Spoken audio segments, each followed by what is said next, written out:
What's going on, guys? This is Daniel Debrock from Kabuki Strength, and I'm here with Joe Stella. So we're launching the new podcast.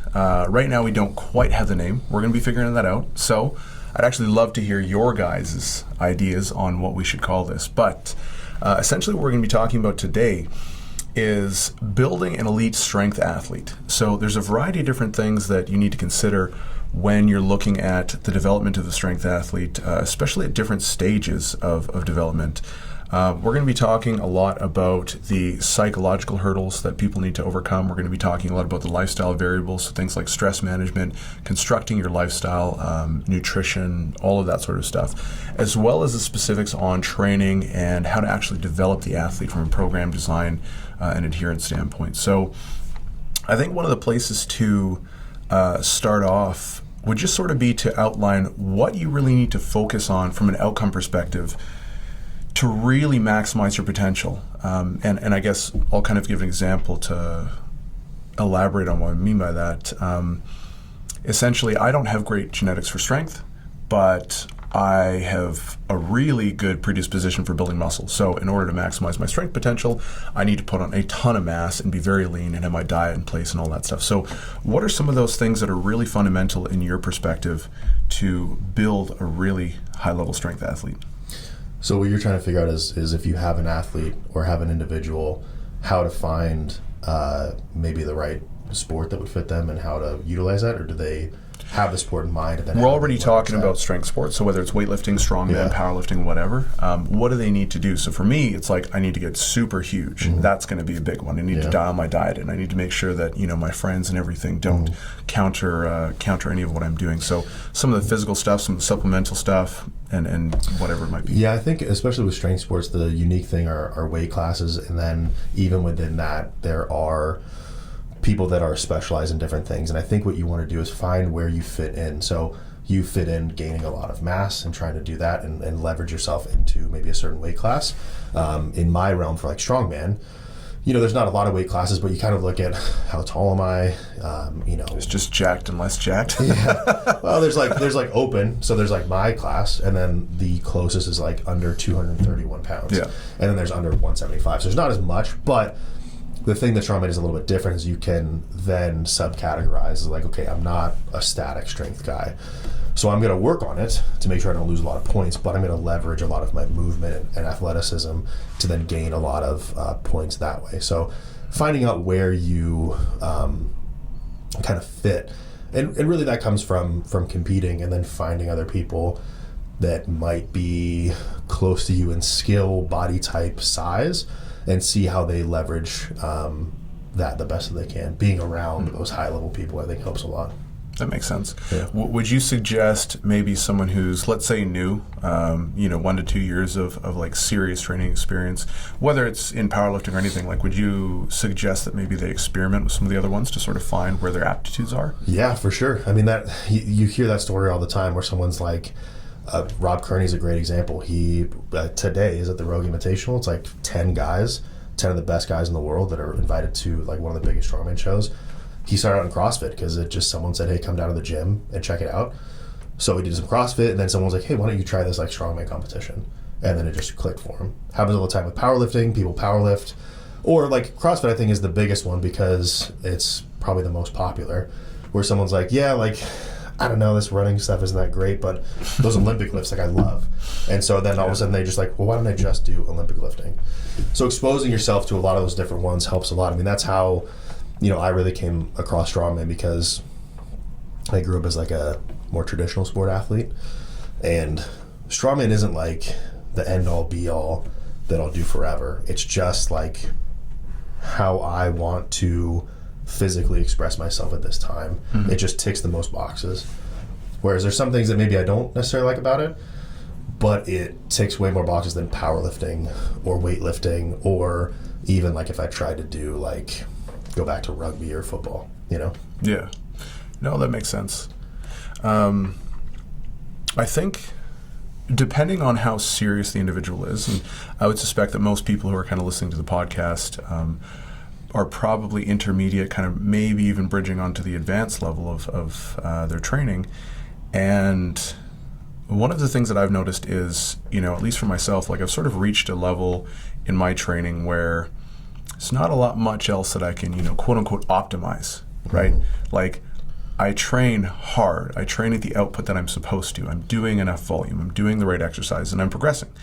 So beyond that, it's like, okay, where can you sort of like turn over these stones to actually see some better progress? And I think once you reach that point, that's where you start really expanding outside of just training and saying, okay, like, what can I do with my sleep? How can I maybe adopt a supplementation or nutrient timing protocol? How can I, get better quality food? How can I manage my stress? How can I improve my relationships and just fulfillment outside of the gym? Because And this is something I really want to dive into and would love your opinion on as well, is like, I noticed that since I have a lot of that stuff dialed in, one of the things that I was actually missing was that relationship piece, where I was kind of unfulfilled in my friendships and stuff like that, because I was just so dedicated on this.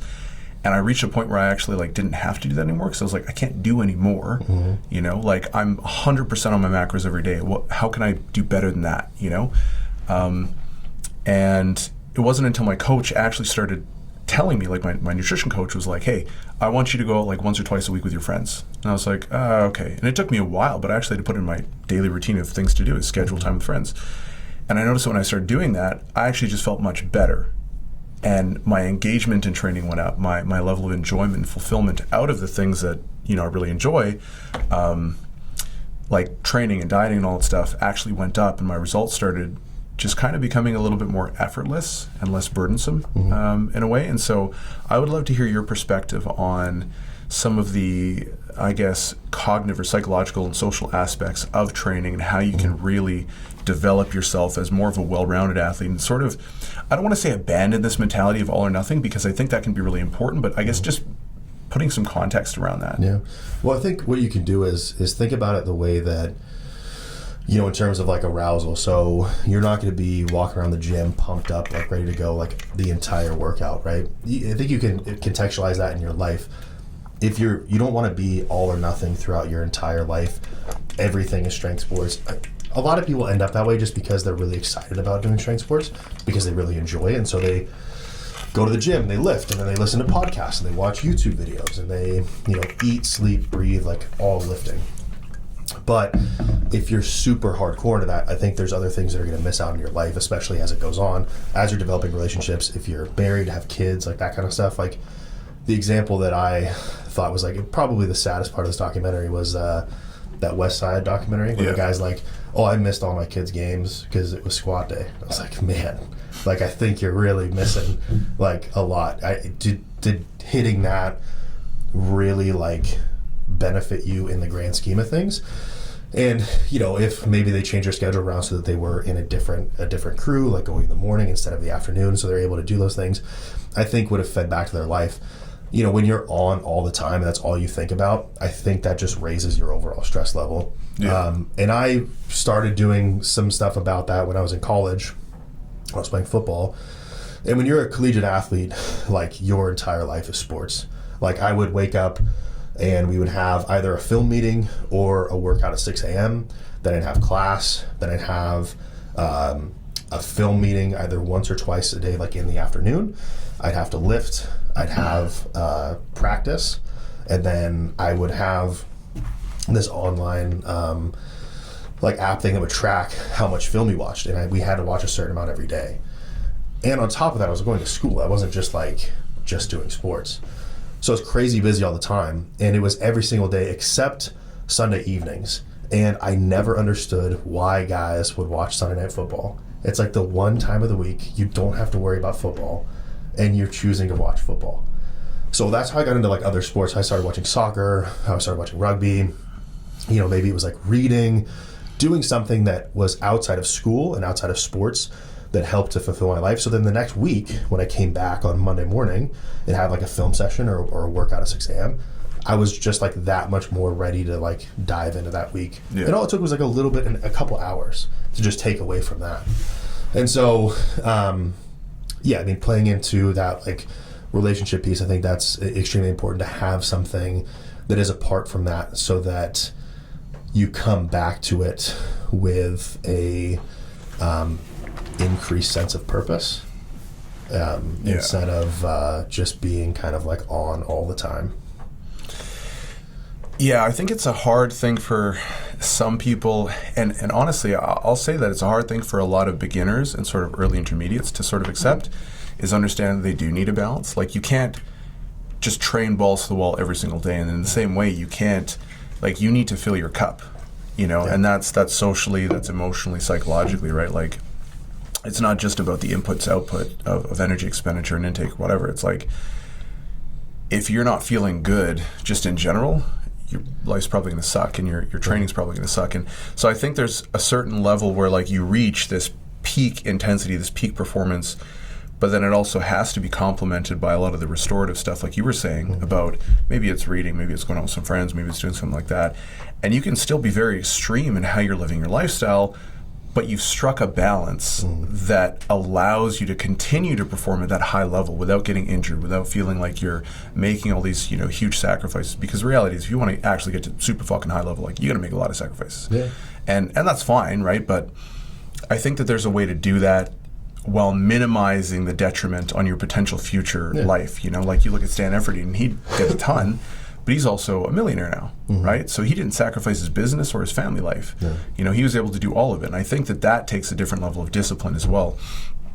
And discipline is something I do want to kind of circle back to, but I did kind of want to get your feedback and sort of open up the conversation around developing an actual training structure and paradigm, and, like, what are some of the things that you find really are undervalued or underfocused on when you take on an athlete? You're like, these are the things we need to work on first, and it's pretty consistent across the board.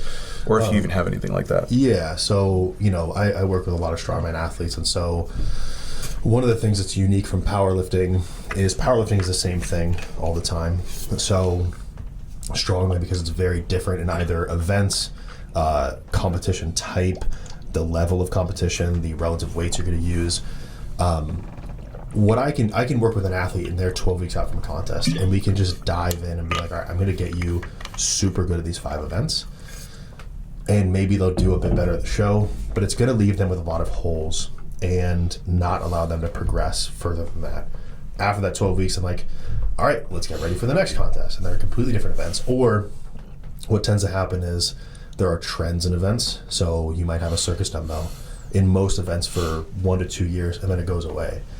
And then it's replaced with, like, an axle. And so you're really great at circus dumbbell, and then you're starting from ground, like, 0 on axle, and you, like, plummet. And you'll see this a lot in something like someone who does really well at nationals, and maybe they win nationals and they go to the next level, and they're awful because they got really good at that type of competition, but they had a lot of holes in their game, and they just can't, like, they're not up to snuff. The other part of that is that once you get to that level, it's kind of like you need to either impress people or you have to basically start over again. So what I do with athletes is and it can be frustrating for some people, is I'll be like, I understand that you want to do really well at these events, but I will analyze, like, what are you good and bad at? Yeah, maybe this contest isn't super statically demanding, but you are very weak statically. We need to work on the static strength. Or more often than not, statically strong person that can't move very well. So they're like, well, there's a max Stella for this next contest. Like, my PR is 800. I really want to hit 850. Be like, okay, well, 850 isn't going to get you any more points. It might get you 1 more point, but you're going to lose a lot of points in those moving events if you just focus on max deadlift and you just let that, regress. But it's dependent on their goals. If they just want to do that and they don't really care about being successful in the future, then fine. But if you tell me that you want to win nationals, be pro, like that kind of stuff, there are some non-negotiables that you have to do. You have to be good across the board, because when you get to those higher levels, you'll gain a lot of points in one event, and then you'll lose like 20, 30, 40 points in the other. So really it's a needs analysis that's different for every person. So I wouldn't say there's the exact same thing I do for everyone, but I do a needs analysis, then try to create at least a year, if not more, of a plan to make sure to bring them to a kind of like equal standing in most of their events. Yeah, so it sounds like you take a fairly principled approach then. Like, obviously it's going to be different in what you're specifically doing and how you're implementing it, but that basic process of like identifying weak points, looking at the long-term objectives, seeing where they're at right now, and then sort of bridging the gap between the two is more or less going to be the same. Yeah. And honestly, I take a pretty similar approach with a lot of my athletes. Like, I know, people listening here probably won't know, but like I had a hand injury like 7 months ago or something like that. And so I'd faint all the time, basically. I'd go for a walk and I'd just like pass out. One of those goats. Yeah, basically. So, yeah, I would literally faint. And so I had a big competition and I had just decided I was going to drop out of it because I was like, I don't want to unrack like a heavy ass squat and then fucking die, basically. So I decided I was going to switch to bodybuilding, switch to machines, stuff that was like safer. And after a couple months, those symptoms started going away. But I was like, you know what? I'm already kind of 3 or 4 months into my cut, so I may as well just finish it. So now I'm about 6.5 months into my cut.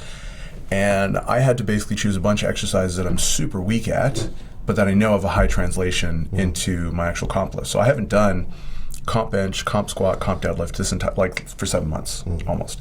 However, I've been doing stiff leg deadlifts, SSB, front squats, belt squats, and like incline, wide grip incline bench, and all of those have been going up.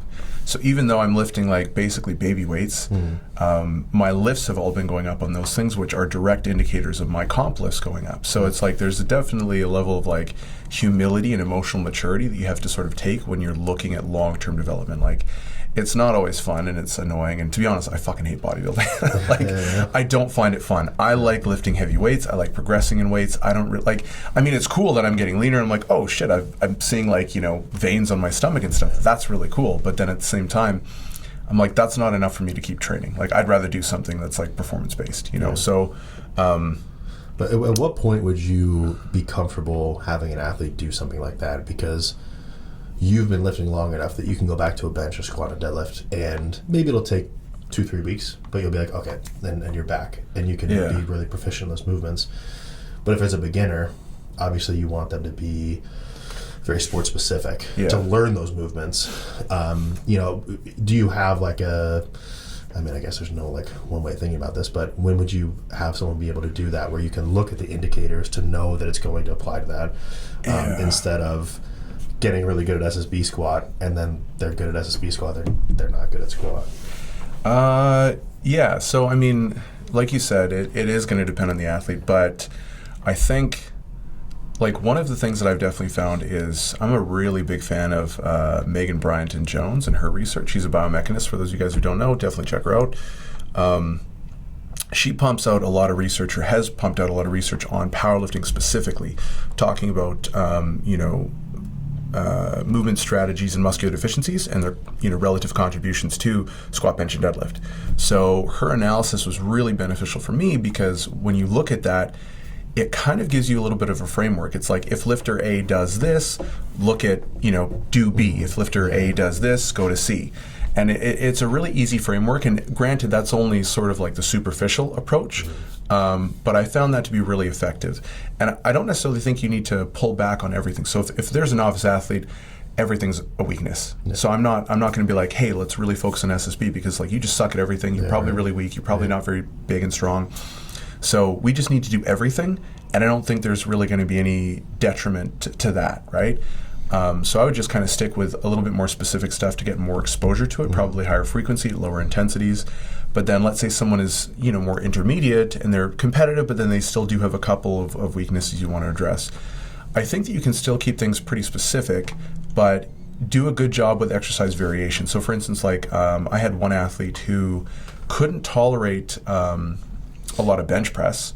And so every time we'd push their volume on the bench press, they would see progress for a little bit, but then they just get really banged up. So I was like, okay, how can we do this? Get enough volume in to start pushing the progress, but keep them feeling healthy. And so what we actually ended up doing was we would work them up on their comp bench to just a heavy triple, right? A heavy triple, heavy double, or something like that, depending on where we're at in their prep. And then we would do the rest of their back off work on like a football bar or a kabuki bar, like the Cadillac bar, or something like that, or on some other variation that was a lot more friendly, like from an orthopedic standpoint for them. And that allowed them to maintain that skill, especially at the higher intensities, you know, like a triple or double at an 8, which is not super high level. It's not really going to trash you. But then they still got that volume in elsewhere, so you're still getting this stimulus driving their performance, but they were still able to maintain some technical exposure as well. So there's a lot of different ways that you can do it, and it just sort of depends on, like, I guess, what the athlete needs. But I also think too that, like, if you're looking at it from a technical standpoint, and if there's, let's say, a big technical deficiency, so for me, I can front squat like 500 for a double or a triple. But my stiff leg deadlift is weak as hell, like so weak. Like when I was at 285 just starting my cut, I would be doing like 365 for my sets of 10, and my hamstrings would be like shaking. Like that's how weak my hips were, right? And so now, after like months of work, they're a lot stronger. I'm doing more volume at a much higher intensity, but it's still not anything that impressive in my mind. But I know that every time I do that, my sumo goes up. And so that, for instance, is to me like a good indication that, like, hey, I could just do this and go back to it. It's not going to be a big deal. But even if I were to, you know, let's say pepper it in every now and then, like, I don't think it takes that much to really retain a lot of that stuff. And then, you know, if you're a beginner, there's no real need to get away from it in the first place. So I don't know, that's sort of how I see it. But yeah, I mean, I think I with beginners, I usually keep a lot of the like event training in like year round. Yeah, which makes sense. Where like intermediate to advanced, like you want to pull that stuff out. You only want to put that in kind of when you need to, because, and this is where I think I'm different from other coaches, even like people that I really know a lot. They'll have people do log press for a bunch of reps at like 60%, and I think that especially with someone that isn't as advanced, it's a bad idea, because you're ingraining bad movement patterns, because a 60% log press doesn't have the physics to it that require you to be in a good position. So you can be like this, and you're strong enough to hold that like this and just press. But if you put 80% on there, that's going to roll off of you. So you get lazy sometimes in your technique, which then translates later. So what I usually, in kind of like a circus dumbbell or log press, I don't like dipping much under 75%, mostly 80%, but you can do an 80% like single, and it's like, that doesn't beat you up at all. You know? But yeah, for beginners, I'll keep that in. But if you're talking 80% of a 440-pound log press, that's like still going to be, you know, quite a bit on your structure. So like you can take that out. But if you have that person for like 1 or 2 weeks, get back into log, they know exactly what they're doing. So yeah, I mean, I think one of the easiest ways to see that is in Olympic weightlifting with like the jerk or the snatch, where you'll see someone and they take a snatch and they just smoke it, and you're like, oh dude, you've got like 20 more kilos in. And they add like 2 kilos and they just miss. Like they just cannot hit it. And it's like, what the fuck? Like, what are you talking about? But it's because that weak link that they weren't training, you know, it's fine when you're doing a certain weight, but then all of a sudden you go up and it's just you're exceeding its capacity. You can't maintain your position, and you just shit the bed. So, no, I agree with the log press. Like, that's a great example. And the circus dumbbell is even more, because you can hold it like this and just like crank away, but like try holding 150, 200 plus pounds like that. There's no way you're not gonna be able to do it. Or people that like press it like this, like you're just not gonna be able to do that at any kind of weight that's gonna make you competitive. But you can get away with that at a light weight, but heavy weight, it's just your elbow's gonna drop. It's just not gonna work. So no, agreed. So I want to kind of bridge into, because we've talked a fair bit about, you know, the training side of things. I want to talk a little bit more about some of the lifestyle stuff like nutrition. So when it comes to nutrition, you know, the way I sort of see it is a bit of a spectrum where, you know, this on the right-hand side, let's say we have the most advanced, you know, strategy for supplementation, nutrient timing, all this jazz. And then on the left, it's like someone who's just got a complete dog shit diet. And I think wherever someone falls on that spectrum, like first, it's really important that you need to, that you accurately evaluate your ability, because dieting is a skill. And a lot of people sometimes get a little confused when I say that, but one of the examples that I like to give is, you know, I might teach you how to jab, and in, let's say, within like 1 week, I can teach you how to throw like a really phenomenal jab, where it's like if you look on the pads, you're like, oh, this guy really knows what he's doing. The moment you go into a boxing ring and start sparring, that jab is going to degrade so fucking quick. It's just going to turn to crap. So, but why? You know how to do it. Why can't you execute? And I think that's the big thing, is like with diet, each individual constituent is very easy on its own, but then you throw it into the mix of this sort of dynamic world where you have competing demands, you have things that are changing and it's unpredictable. Now all of a sudden it's very hard to manage all these things simultaneously. And so it takes a lot of experience to do that, and that's why I always refer to dieting as a skill. And I think a lot of people overestimate their capacity and their knowledge and what they can actually tolerate. And so I think it's important to accurately evaluate your ability and use past experience as a gauge for that as well. Like if you're always like, oh yeah, no, I tried this diet and it worked super well. It's like, okay, well, why are you overweight now? If it works so well, why are you overweight? Or why aren't you performing? Or why aren't you, basically where you want to be? So I think that's really important to acknowledge. And then secondly is scaling down to where you can actually do something, and then taking much smaller jumps in terms of adopting new habits or routines, and being really conservative about that. Doing it for a couple of weeks, really making sure that's integrated before you sort of level up to the next stage. I think that's a really important sort of concept, and that's really reinforced. I'm not sure if you heard of this guy, but BJ Fogg, like the BJ Fogg behavior change model, where there's like essentially three things. So, there's sort of like, if you look at an X and a Y axis, there's motivation, and then there's ability or competency. And essentially you want to give people something that requires low ability and low motivation. If they require low ability but high degrees of motivation, let's say like a 15-minute workout from home, very easy. But you can trash someone in 15-minute home workout. So that's going to require a large degree of motivation to really pursue.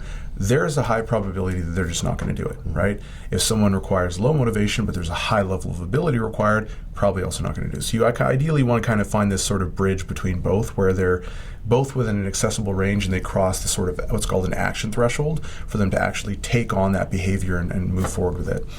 And so identifying what those might be for you are super important. And then once you've kind of adopted that sort of strategy, and there's a million different ways to do it. This is just something that I found to be effective. But once you sort of adopted that strategy and you've established your baseline, you know kind of where you're at, you know where you want to be, where do you take people from like a nutritional standpoint in terms of when do you start looking at supplementation? When do you start looking, or is this even something you do with your athletes? What do you look at in terms of their diet composition? When do you know when it's appropriate to work into like a nutrient timing protocol, and even comp day nutrition? Because that's something I see people fuck up all the time. They're fucking gummy bears and Oreos and stuff. I'm just like, Jesus Christ. Yeah. That's what, like, the thing that gets me is like, candy and stuff. Like, all right, carbs, but when people are just like shoveling down like Uncrustables when there's like a decent amount of fat in it, and it's like, what are you doing? They're like, well, this is what other people do. Like, okay, sure, why not? But as far as like dealing with nutrition with my athletes, I try to just get a gauge of where they're at. Some indicators that I've found, but especially when people like want to cut weight and stuff, the first thing if someone wants to cut weight or nutrition, I ask them, did you wrestle in high school? Have you ever fought? Or like, do you have any bodybuilding experience? Yeah. Usually like I start with wrestler, because if they've wrestled, then okay, you've done a water cut, you know how to like suffer and kind of like get down there. We can make it better, but you kind of know how to water cut. If they say no to all of those, then it's like, okay, we're going to have to work, and then also like consider, is it worth doing this weight cut too? And then just kind of like, it's pretty indicative of like, I don't know, maybe like how they look, their energy levels, or those kind of things, where you can see like how good are they at nutrition. Yeah. And they'll usually come to me with things that if they say they're not good at nutrition. If someone is really, really bad at nutrition and they need help and they're like, I just don't know what to do, I've never dieted before, the easiest basic thing that I do is I go like, all I want you to do, I'll send them a template. I just write down everything you eat in a week. Don't try to change anything. Don't eat healthy. Like, don't try to like, make me happy by like, oh, it's all chicken and rice. Like, okay, well, that wasn't what you did last week. And it's like, and I don't care. Yeah. There's no judgment. Every single thing you eat, I really don't care. But then you can see like trends of stuff where, maybe it's like, oh, it's actually like pretty decent throughout the week, but then the weekend is like garbage. Or it's like, every day at 5 they have like, I don't know, like a donut or something like that, like a Snickers bar or like something bad, or it's like really good in the morning or really bad at night. And then try to figure out the best strategy for it from there. If it's just totally terrible all the time, that's pretty easy. Just be like, all I want you to do is, I think I got this from like Mike Israel or something like that. Because he says with his athletes, all he says is like, I want you to eat one healthy meal a day. Because like everyone knows what like a healthy meal is. And even if you go to like McDonald's and you get a salad, like maybe it's calorically like high, but like you can work with that. You can go like, okay, let's remove this dressing, let's remove these things, let's add some more chicken. But eat one healthy meal a day. That's it. That's all I want you to do. Yeah. Everything else, do the same. Because usually they'll do a little bit better than that. And then you look at, when they're training, and so maybe just optimizing their pre-workout meal, and then having one like healthy meal a day, and then just work out from that. Because a lot of people, I think, especially with training, it kind of goes back to wanting to do well just at this next contest, is your diet is really just a system of eating that should carry you for the rest of your life. It shouldn't just be like, oh, I only diet because I have this show coming up, and then just like do whatever. Ideally, you're going to want to figure out a system of eating that works well for you so that you can maintain a healthy lifestyle forever. So one, if it takes a little while, that's fine. But two, don't just try to dive in right now and then like kind of get out of it. So I don't know if that answers your question or not, but no, it does. And I like how you kind of set the stage there as well with like setting the expectations. You're like, I just start with something really simple, and that way it's like it gives people that immediate feeling of like, hey, I'm doing well with this. And if they do better, great, but we're not asking you to do that. So long as you're checking off these boxes, they're building up that self-efficacy, they're building up kind of like a win streak, and then you sort of progress on that. So I think that's a fantastic strategy. I'm a really big fan of omission through addition, if that makes sense. Like, so instead of, kind of like you, instead of being like, don't eat this stuff, I'll usually just be like, hey, I want you to try and eat, this many servings of veggies and fruits per day. And I might start out with something really low, like, 3 combined servings of fruits and veggies, and then eventually up it to like 6 or 7 per day. And it's like, if you're eating 6 or 7 servings of fruits and veggies per day, you're not eating a bunch of the other shit that you're eating, so you're just going to be full because you're super high volume of food, and it's really micronutrient dense, And then the same thing with like lean proteins. So, that definitely makes a lot of sense. I did kind of want to touch on, we'll touch on sports nutrition another time because that's a whole another can of worms. I definitely do want to talk about the whole gummy bears thing. And, we can talk about this because I've like come of like I think there's a lot of nuances that come with that, because people ask me like, well, what should I eat, either the day before, and I have a certain strategy, but there are also like psychological things that happen too. Like personally, like I cannot stomach solid food on a competition day. Outside of maybe the morning, I'll have a little bit of food, but it's like nerves, and then just like, I don't know, I just can't do it. And so I have to create a strategy that allows me to not only perform well and be fueled, but like I can kind of like sneak it in, because I can't like I see people eating like rice and meat and like a competition. I was like, I have no idea how you're doing that. Like I'll have one bite of rice and I'm like, I'm full. I can't eat, So there's some nuances of that, but we can touch on it. It's definitely tricky, but I think I guess before we move on, we'll just kind of do like a Cole's Notes version. So essentially, like exactly like what Joe was saying, you want to be able to be in a position where you're not hungry, but you're also not stuffed. You're having sustained energy levels throughout the entire meet and not just getting these spikes and crashes based on like eating a bunch of gummy bears with nothing else. You want to make sure that you're replenishing your electrolytes and staying hydrated, which is not just about water. It's about water and sodium and chloride balance, potassium. There's a lot of other stuff that goes into it. So having some sort of maybe carbohydrate solution that you're sipping on as well. And things that are very easy to digest, as you kind of already alluded to. So there's a lot of stuff. And then also personal preference, like you said. The number of times I've seen people go weigh in and then crush like sushi or some other stuff where it's like, that's fine. But if you don't normally eat sushi, don't go to an all-you-can-eat buffet right before your competition. You know, it's like you want to keep things consistent. So exactly like what you were saying about individualization, like you have to make sure you're consistent with what you normally eat to the best of your ability. But I think, well, that's definitely a discussion that we can really do deep dive on another podcast. Yeah. But I did want to talk a little bit about sort of the mentality and the psychology of an athlete, and talking about community and how important that is. Because John Kiley, I was speaking with John Kiley, he was, I believe, head S&C coach of the Irish Rugby. I'm not sure if he still is, but at one point he was. Super smart guy, really amazing researcher. He's published a lot of really cool research, but he was talking about how, in his perspective, the athlete's buy-in and their belief in their program is actually more important than the program itself. Yeah. And to hear such a high-level coach say something like that, at the time I was like, wow, that's huge. And I didn't necessarily believe him at the time, but now, like, you know, maybe like a year and a half later, I'm like, oh, I see what he was saying. And I almost kind of agree with him, actually. Because, like, you look at the communities, like even Westside's a great example, right? Like, how many world champions did they have just from their one community? Sure. It's like, statistically, the probability of that occurring is so incredibly unlikely. Yeah. And so it's like, it's not just the fact that they had this, you know, training system. It's got to also just be that community as well. Yeah, I mean, that it goes in. There's a lot of components of this. I mean, you can you could go all the way outside to like history of winning, because the fact that they knew they had a ball of world champions allows you to go in with confidence. It's like, I don't know if you watch soccer, but I watch a lot of soccer, and there's like Real Madrid. It has won the most Champions League in history, and last year they really struggled, and we're like not that great of a team. But they ended up winning the Champions League, and like we're in all these games where they were down by like 3-4 goals and like came back and won, because they knew, like, well, we're Real Madrid, like we've done this a million times. So they had the confidence to be able to then attack and then still score, and like there's 10 minutes left, they're down by 2, and they're like, okay, that's fine, like we can do this because we've done it before. So there's a lot of stuff that kind of goes into that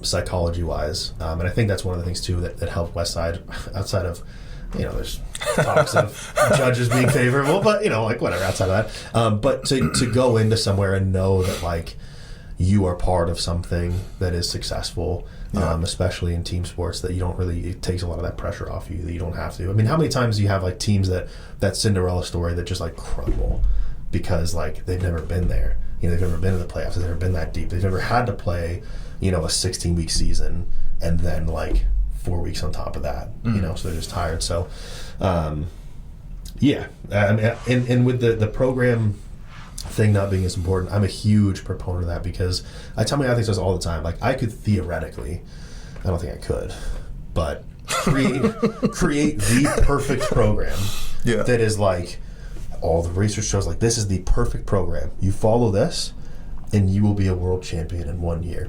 Yeah. Which there's a lot of things that go into that, obviously. But if they're like, oh fuck, I hate doing half of these things, they're not going to be good. Yeah. You know, one, it's like enjoyment and then buy-in, or if they're just like, I don't think this is going to work, then like you've already lost it. You know, like if you think that linear progression is going to be like the best thing ever and you love it, it'll work. Ray Williams did like 5x5 and won like all of his world championships just doing 5x5, the easiest program. Whereas people like hyper specify into certain things, but he just had, I guess, the buy-in to be able to utilize that and leverage it for success, you know? Yeah, and it's like the All Blacks as well. Like they have this culture of dominance that, like, if you go in there and you're not willing to work hard and you're not part of the team and you're like just out for yourself, you're not going to fucking survive. Yeah. And so it's like everything about the athlete psychology there is just primed for just dominating their sport. And so I think that's something really, really important as well. And I think one of the things that I always sort of wondered, you know, when I was going from like beginner to intermediate and stuff like that was, you know, at what point do you know, am I quitting or is this like an intelligent call? You know, am I saying, hey, I'm going to call the session here, or I'm going to stop my squats and just move on to the next stuff? Because that's enough stimulus for today, or am I just burnt out? Am I tired? Like, am I just tired or whatever, right? And that's tricky, and it takes a while before you really get attuned with those signals, and you definitely do have to be advanced. Like, I would not let a beginner determine that. No. You know, because the number of times I've seen them be like, oh man, this is such a grinder, and I look at it and I'm like, dude, you could throw on 50 pounds and that would still be a 3 reps in reserve, you know, like, and so, but that's always tricky. So building up that mental resiliency, that self-awareness to know how to regulate your training and adjust kind of on the fly, especially if it's like maybe you had a shitty night's sleep. Like, that definitely should not be the norm, but in the odd event that it happens, what do you do and how do you do it and all of that stuff. I think that's such a huge skill, because, you know, I know a lot of the times people will complain like, oh, you know, I was geared up for this prep, but like I got injured and so it kind of fucked me up. And it's like, dude, I don't know anyone that goes into a meet, especially a high-level meet, that doesn't have something wrong with them. Yeah. Like, my last meet at Nationals, I tore my pec 12 weeks out, and I tore my oblique a week and a half out.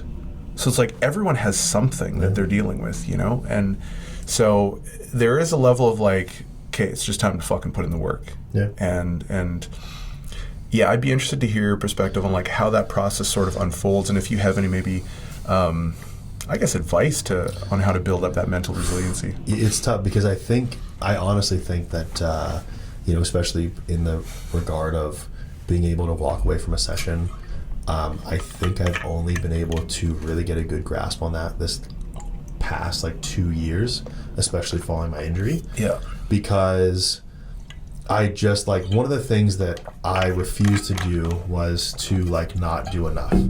Like, I would rather be on the side of the spectrum that I did too much than I didn't do enough. Because if I didn't do enough, then it's like, you know, you kind of look at yourself like, fuck, I could have done like, well, this. But if you like did a little bit too much, I'm like, well, you know, I just rode the line and dipped a little too far. But especially after my injury, where my body needed to heal, there were certain days where I went in and I was like, man, this could be a good day. Like, I feel pretty good. And like 2 sets in, I'm just like, something's not right.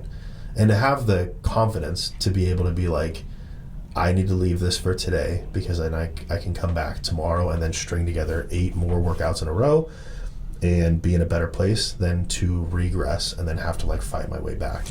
I think what you just said is like probably one of the most important takeaways, is like having the confidence to walk away and know that, because that's super important actually that you brought that up, is like actually making the decision but then being confident about it. And that only really happens, like, I guarantee that wouldn't happen if you hadn't been injured. No. Right? But you have to kind of have that mentality of just like push before eventually you sort of hit that wall, and then you're like, okay, now I know where it is. Yeah.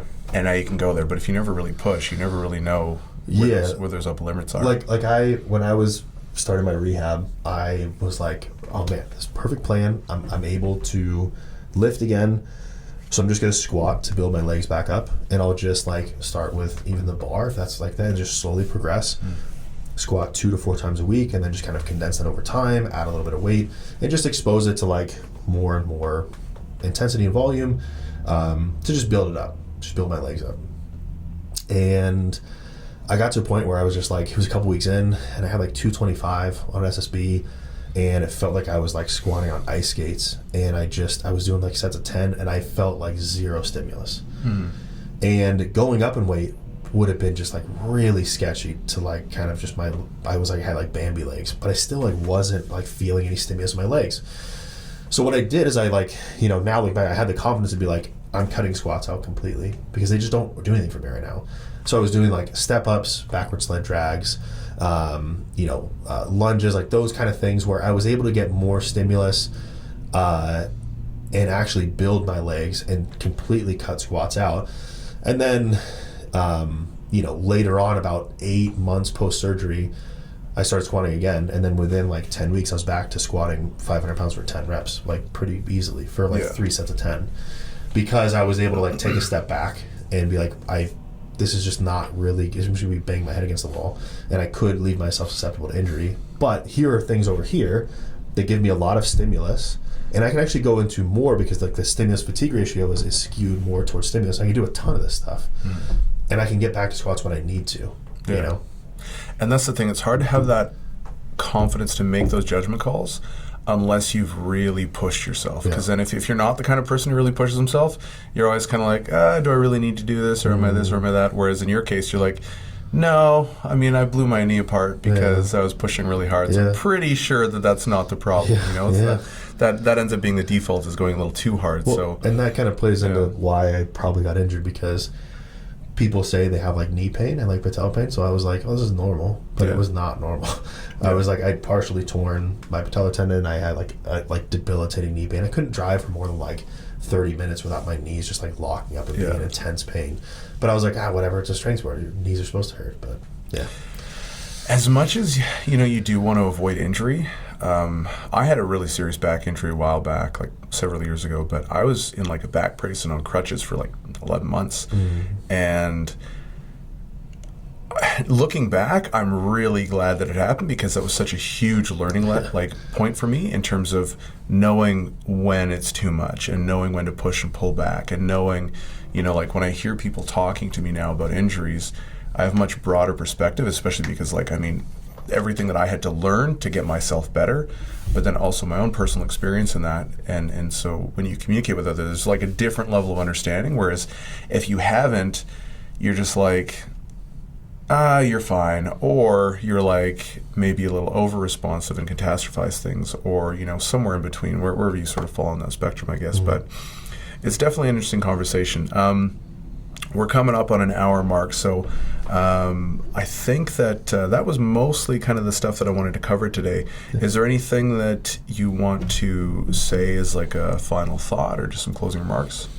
As far as like building a strength athlete, I mean, it just, I don't know. I mean, I would say that try to take a honest look at where you're at, and if you are relatively successful and you look and see that you're bad at nutrition and maybe not getting enough sleep and all these kind of things, I would say don't try to just fix that all tomorrow, to be like, okay, I'm going to bed 3 hours earlier, I'm going to have a perfect diet, I'm doing like all these kind of things, because one, it's kind of worked for you so far. So if you just change that a little bit at a time and you like solidify that, then that's great. I mean, I think you talked the other day about, you were saying, tell someone like, just go to bed 15 minutes earlier. Yeah. Don't go to bed 3 hours earlier. Just go 15 minutes earlier. And just work on that over time. Because I kind of did that without even really thinking about it, because usually what happens is, if you're successful, the easiest buy-in is training hard, because you enjoy training and you want to train hard. And then you just work outward from there and just try to get a little bit better over time. Yeah. Don't try to just be like, all right, January 1st, diet's locked in, sleep's locked in, because that'll last like fucking 3 weeks. Yeah, if that. Yeah. No, I agree. That's a really good point. One of the things that I would say is, like, every now and then I get asked questions about what book should I read and who should I follow, or this and the other. And I guess my answer's changed over the years, but I always used to give like a list of people that I really liked. But now my opinion is, honestly, if you're a beginner or even intermediate, just read everything. Yeah. Read everything, listen to everyone. Because the reality is, if you're beginner or intermediate, you don't know fucking anything. Like, when we were talking off air, and it's like, sometimes we'll be chatting with people who are just like levels above, and you're like, man, I feel like I know nothing, but that's just the reality, right? And so I think that if you read everything, you'll over time start to hone in on like what really works and what is more legitimate, and then you can start being a lot more discerning in terms of who you're listening to, where you're sourcing your information from. But if you just pick one person and you listen to them, it's really luck of the draw. Like, maybe you land on someone like Mike Israetel, maybe you land on someone who, I don't really want to call anyone out, but someone who's, let's say, a bad person to listen to. Yeah. So if you listen to Mike, great, you luck out. If you listen to this other guy, luck of the draw. Yeah. So don't compartmentalize yourself like that. Listen to as many different people as you can, and sort of evaluate based on, like, yes, their education, but then also their experience and their results. I think is a big one. Like, you wouldn't hire a broke financial advisor, so don't hire like a weak strength coach. Yeah. Like, and everyone points out to exceptions to the rule, and it's like, okay, sure, there are going to be exceptions, but they are the extreme minority. Yeah, I think exposing yourself to a lot will also allow you, because listen, at the end of the day, it's not like there's one person that knows about nutrition. There's a lot of people that know. So you find that voice that resonates with you, and you're like, oh, this person, like, you know, listen to a podcast. Maybe there's a guest on a podcast. Like, yeah, that really resonated. But it's the same information that this person over here said, but it just resonated with you a little bit more. And then you just like dive into there, and then like, so who do they listen to? And then you go further in. So it's like, have you ever seen Yes Man? You know, at the end where the dude's like saying something to him, he's like, oh my God, you never said it like that. Bradley Cooper's like, I said exactly that. He's like, no, you didn't. He's like, well, I didn't say it with an accent, but I said exactly that. It's literally that thing. But all right, guys, I guess we'll close out for this one. So thanks so much for watching, and stay tuned for future episodes. See you guys.